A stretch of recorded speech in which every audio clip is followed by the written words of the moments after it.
போ நேராக தோத்தோ நேராக தான் இருக்குது.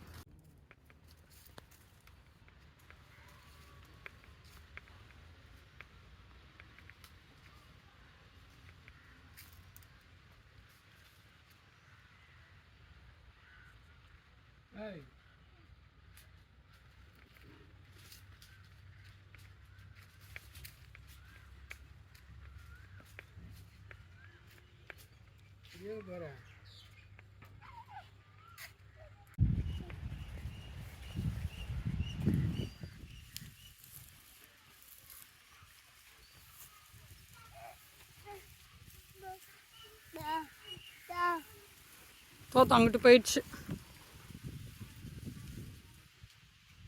தோத்தம் அங்கிட்டு போயிடுச்சுடா. வாடா போகலாம். நீ எங்கேயும் நீ குப்பை பொறுக்கிறத விட மாட்ட. எல்லா இடத்துலையும் எங்கேயும் பாட்டில் தான் கிடக்கு. மூணு போடக்கூடாது, பாட்டில் உடஞ்சிரும்ல. மெதுவாக தான் வைக்கணும். ஆனால் பாட்டிலுங்க இப்படி வெளியே போடவே கூடாது. கீழே வைப்பா, கீழே வச்சுட்டு வந்துரு. வா, குட் பாயில், இயற்கை குட் பாயில் வச்சுட்டு வாங்க.